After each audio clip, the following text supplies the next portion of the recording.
প্রিয় দর্শক, সাজ্জাদ কাদিরের প্রীতি নিন, শুভেচ্ছা নিন। জাতিসংঘের সাধারণ পরিষদ অধিবেশনে ডক্টর ইউনূসের ভুলভাল ভাষণ। আপনারা ইতিমধ্যেই ভাষণের একটু ক্লিপিং শুনলেন আমার আলাপের শুরুতে। ডক্টর ইউনূস ভাষণে অনেক কথা বলেছেন, কিন্তু ডক্টর ইউনূস আসলে সুস্থ কিনা সেটা মনে হয় চেক করা দরকার। কারণ ডক্টর ইউনূস বলছেন যে পৃথিবীর প্রতি 10 জনের 3 জন বাংলাদেশে বসবাস করে। পৃথিবীর 1 নম্বর জনসংখ্যার দেশ ভারত, ভারতেও 10 জনের 3 জন মানে 30% মানুষ বসবাস করে না। আর সেখানে বাংলাদেশ, ভারতে পৃথিবীর 17 থেকে 18%, ম্যাক্সিমাম 18% মানুষ এই মুহূর্তে বসবাস করে। আর বাংলাদেশে এটা 2 পয়েন্ট সামথিং হতে পারে।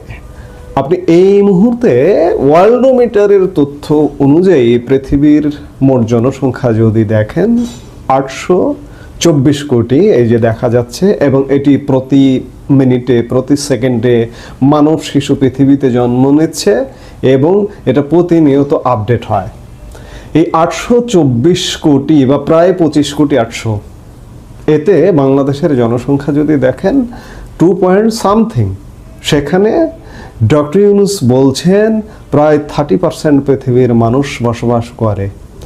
তাহলে ডক্টর ইউনূস অসুস্থ, বা তিনি পড়তেও যদি ভুল করেন, আমি মূল বক্তব্যটাও পড়ে দেখেছি, সেখানে প্রতি 100 জনে 3 জন বাংলাদেশে বসবাস করে।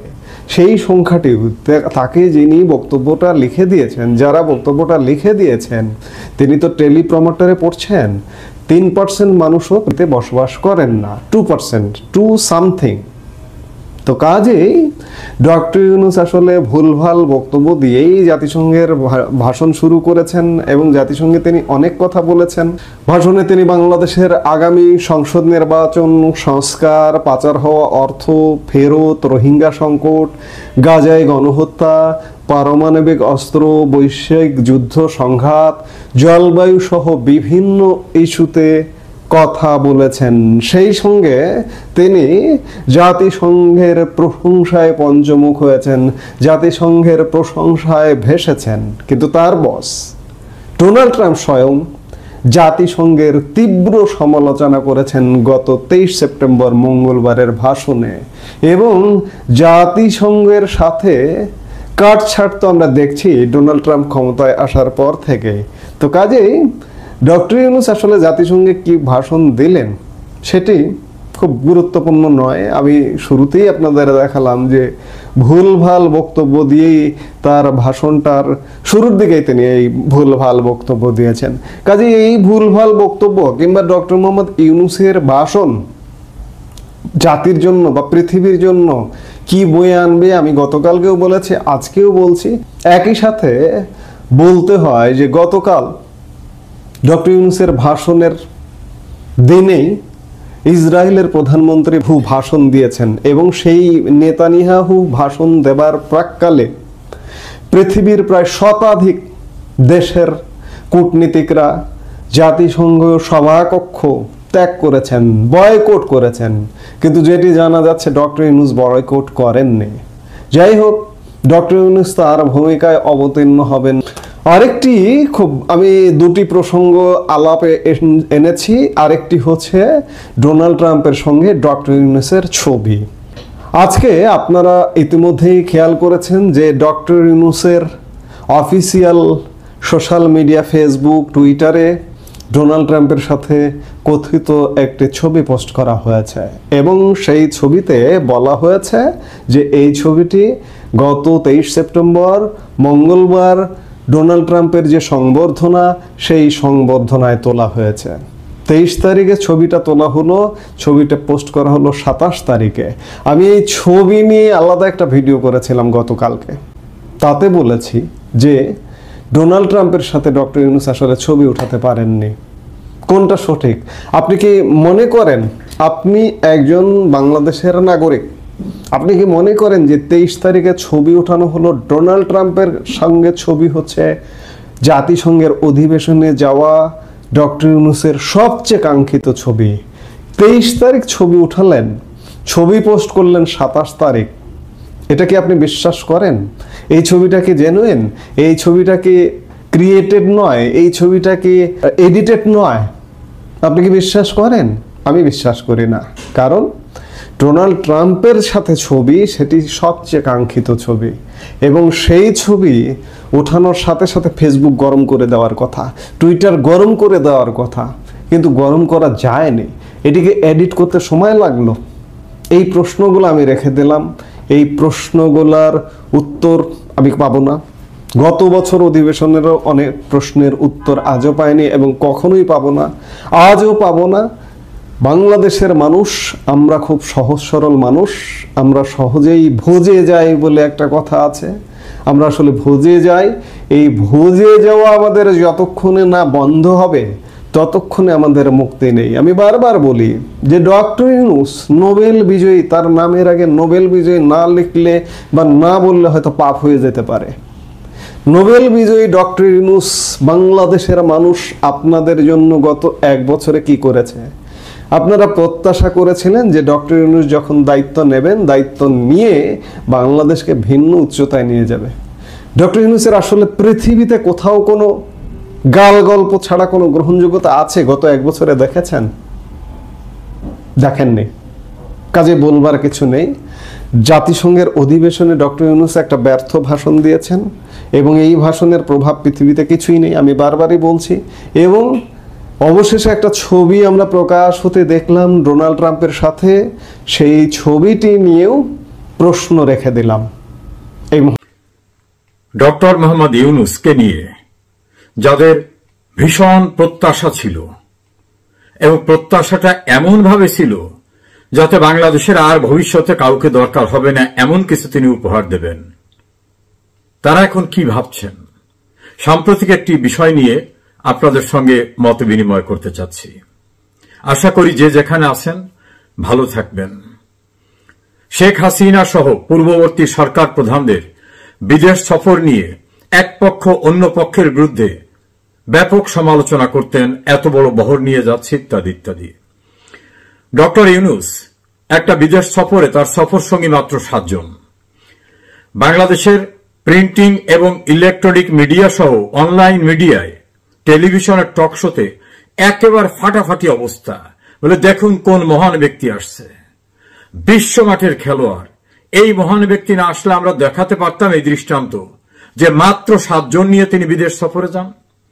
এভাবে প্রশংসায় পঞ্চমুখ হয়ে যারা কথা বলেছিলেন তারা ডক্টর মোহাম্মদ ইউনূসের সাম্প্রতিক নিউ ইয়র্ক সফরকে কিভাবে দেখছেন? জানেন সফর সঙ্গী কতজন? তার 2 কন্যা, তার ভাতিজা, তার বন্ধু বান্ধবী সব সহ 104 জন। 104 জন সফর সঙ্গী। এর ভিতরে তার প্রেস উইং থেকে 11 জন। প্রেস উইং এর 11 জনের কাজটা কি? সাংবাদিকদের প্রশ্নের জবাব দিতে গেছেন প্রেস সেক্রেটারি, তাকে ঠেলে নিয়ে যাচ্ছে, নো কোনো জবাব দেওয়া যাবে না, ঠেলে নিয়ে যাচ্ছে তার অধস্তন কর্মচারী যিনি। এটাই হচ্ছে ইউনূস। বাংলাদেশে একটা বেসরকারি বিশ্ববিদ্যালয়ের একজন অধ্যাপক, তিনি বিএনপি ঘরানার মানুষ। তাকে আমি জানতে চেয়েছিলাম যে ইউনূস সাহেবের এই ঘটনাটাকে আপনি কিভাবে দেখেন। তিনি বলেন যে এটা নিয়ে আমার আলাদা কোনো মন্তব্য নাই। আমি তো পূর্বেই বলেছি সে একটা বিশ্ব বাটপার। এই বিশ্ব বাটপারকে নিয়ে আমার নতুন কোনো মন্তব্য নাই। তিনি আমাকে বললেন যে আপনি টেলিভিশনে বিভিন্ন টক শো অনুষ্ঠানে আমি যেগুলোয় থাকি সেখানে দেখেন, আমাকে তার প্রসঙ্গ জিজ্ঞাসা করার আগে বলি যে আমার মেজাজ খারাপ হয়ে যাচ্ছে, বাটপার নিয়ে আমাকে প্রশ্ন করবেন না। তা আমি বললাম দেশের অনেকেই তো তাকে বিশ্বমাঠের খেলোয়াড় হিসেবে দেখেছে, আপনি কিভাবে দেখেন? উনি বললেন হ্যাঁ না, সে কিছু খেলোয়াড়, সে কিভাবে বাটপাড়ি করতে হয় এই বাটপাড়িতে সে অসাধারণ। যেমন জাতিসংঘের অধিবেশনে কোনো কাজ না থাকা সত্ত্বেও বাংলাদেশের বড় 2টি রাজনৈতিক দলের এবং তার তৈরি একটি দলের শীর্ষ পর্যায়ে নেতাদের নিয়ে গেছেন। যদিও তার উদ্দেশ্য নিয়ে নানাভাবে তথ্য আছে যে আদৌ সেখানে জাতিসংঘের অধিবেশন না, টার্গেটটা হচ্ছে বিএনপি, জামাত, এনসিপি বিরোধে যাতে লিপ্ত না হয়, ইউনূস তাদেরকে নিয়ে কিভাবে সমঝোতা করবেন সেটাই টার্গেট। এখন বিএনপি নেতাকর্মীরা মনে করছে ইউনূস আমাদের গুরুত্ব দিয়েছে, আমাদের মহাসচিবকে নিয়ে গেছে। বিমানবন্দরে যাওয়ার পর প্রকাশিত হল তাদের সঙ্গে বাটপাড়ি করা হয়েছে। তাদের যদি জাতিসংঘের অধিবেশনের উদ্দেশ্য নেয়, তাহলে জাতিসংঘের কাছ থেকে তাদের গেস্ট হিসাবে অ্যাপ্রুভাল দরকার, এবং তাদের ভিসাটা হবে ওই ক্যাটাগরির ভিসা যে জাতিসংঘে অংশগ্রহণ করার জন্য যে ডেলিগেশন, সেই ডেলিগেশনের জন্য যে ভিসা। আপনারা অনেকেই জানেন ভিজিট ভিসা এক ধরনের, বেসরকারি কোন সংস্থার আমন্ত্রণে আসা এক ধরনের, রাষ্ট্রীয় অথবা আন্তর্জাতিক সংস্থার আমন্ত্রণে আসার ভিসা একরকম। ভিসায় উল্লেখ থাকে এ, বি, সি বা A1, B2 এরকম ভাবে উল্লেখ থাকে। এখানেও তিনি বাটপাড়ি করছেন, যাদেরকে নিয়ে গেছেন তাদেরকে ভিজিট ভিসার উপর ভর করে নিয়ে গেছেন। সে কারণে বিমানবন্দরে তিনি ঠিকই তার সঙ্গী যারা অফিসিয়ালি যারা জাতিসংঘের প্রোগ্রামে অ্যাসাইন হয়ে গেছেন তাদের নিয়ে চলে গেলেন, মির্জা ফখরুল ইসলাম আলমগীর সহ অন্যদেরকে ফেলে রেখে চলে গেলেন। এই যে ভিসা কেলেঙ্কারির ঘটনা, এটা একটা বাটপাড়ি। তাদেরকে বলা হয়েছে জাতিসংঘের অধিবেশনে নিয়ে যাচ্ছি, আদৌ তো তারা জাতিসংঘের অধিবেশনের জন্য অ্যাসাইন্ড ভিসাই না। কিভাবে বাটপাড়ি করছে? জাতিকে বুঝাবার চেষ্টা করছে যে আমি জাতিসংঘে যাচ্ছি, বড় বড় রাজনৈতিক দলের প্রতিনিধিদের নিয়ে যাচ্ছি। আসল কথা হলো ওখানে বসে একটা কনস্পিরেসি করবে, সেই জন্য যাচ্ছে, সেটা আর একটা বাটপাড়ি।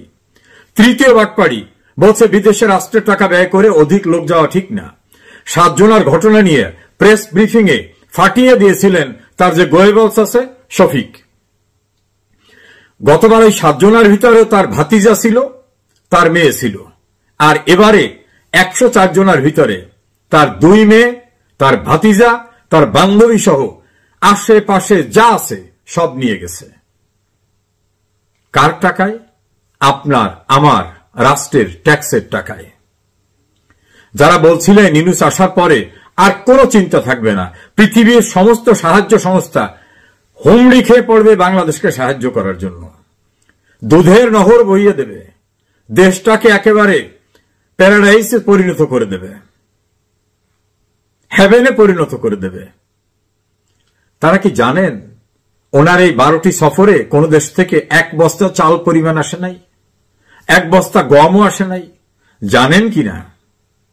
বরং রাষ্ট্রের সঞ্চিত টাকায় উনি 3য় শ্রেণীর পুরস্কার নিতে ইংল্যান্ডে টিম সহ এসে দামি হোটেলে থেকে রাষ্ট্রীয় টাকা ব্যয় করে গেলেন, যেটা আদৌ কোনো রাষ্ট্রীয় সফর ছিল না। একইভাবে 104 জনকে নিয়ে যাচ্ছেন। এই 104 জনের জাতিসংঘে কাজটা কি? তারা ওখানে ঘাস ছিঁড়বে? প্রেস উইং এর 11 জনের কাজটা কি? সোশ্যাল মিডিয়ায় দেখলাম অনেক গুরুত্বপূর্ণ মিটিং ওনাকে আদৌ ডাকা হয়নি। অনেক গুরুত্বপূর্ণ রাষ্ট্রপতিদের সঙ্গে ওনার কোনো ছবি দেখলাম না। যারা ডক্টর ইউনূসকে নিয়ে উচ্ছ্বসিত ছিলেন, শেখ হাসিনার সমালোচনা করতেন, তারা মুখ খুলে 2 কথা বলবেন এই বাটপাড় সম্পর্কে? আমি বাটপাড় বলি না, গণমাধ্যমই তাকে বাটপাড় বলে, গণমাধ্যমে আসা আলোচকরাই তাকে বাটপাড় বলে। এই বাটপাড় যতদিন আছে ততদিন রাষ্ট্রের ক্ষতি করা ছাড়া কোনো উপকার হবে না। যারা ইউনূস সাধনায় মগ্ন হয়েছিলেন, যারা ইউনূসের ভিতরে মহান কিছু খুঁজে পেয়েছিলেন, এই ইউনূস যে কি এটা আরো বুঝবেন, আরো কয়েকদিন গেলে বুঝবেন। সুদখোর, সুদের কিস্তি আদায় করা, দেশের টাকা বিদেশে নিয়ে যাওয়া, নিজের দুর্নীতির মামলা প্রত্যাহার করে নেওয়া, নিজের ট্যাক্স মওকুফ করা, নিজের আদম ব্যবসার লাইসেন্স নেওয়া, নিজের বিশ্ববিদ্যালয় নেওয়া, ডিজিটাল ওয়ালেট নেওয়া সহ যতটা একজন সেলফিশ স্বার্থান্বেষীর পক্ষে করা সম্ভব সবটাই এই লোকটি করেছেন। আপনাদের ঘুম ভেঙেছে? যাদের ঘুম ভাঙেনি তারা আরো বুঝতে পারবেন অন্ধকারে দেশটাকে কোথায় কোথায় সে বিক্রি করলেন কিনা। সে হিসাবটাও বেরিয়ে যাবে, সেদিন খুব দূরে না। নিজের বিবেকের কাছে প্রশ্ন করুন, যারা এই জাতীয় একটা লোককে স্বাগত জানিয়েছিলেন, তার উদ্দেশ্যে মহান মহান বাণী দিয়েছিলেন, এই বিশ্ব বাটপার দেশটাকে কিভাবে ধ্বংস করছে, মুক্তিযুদ্ধের বাংলাদেশটাকে কিভাবে সাম্প্রদায়িক রাষ্ট্রের দিকে নিয়ে যাচ্ছে, কিভাবে দেশের আইন শৃঙ্খলা ধ্বংস করে বাঙালির মুক্তিযুদ্ধের চেতনাকে ধ্বংস করছে, দেশটাকে মপতন্ত্রে পরিচালিত করছে, আইন শৃঙ্খলা পরিস্থিতি, বিচার ব্যবস্থা, প্রশাসন সব কিভাবে ধ্বংস করে দিয়েছে, তার স্বরূপ ইতোমধ্যে উন্মোচিত হয়েছে, বাকিটাও উন্মোচিত হবে। অপেক্ষায় থাকুন। এ যে কত কর্দমাক্ত সে চিত্র বুঝতে এখনো যাদের বাকি আছে, তাদের ঘুম আর কখনো ভাঙবে না। যে যেখানে আছেন ভালো থাকেন, সুখে থাকেন, নিরাপদে থাকেন।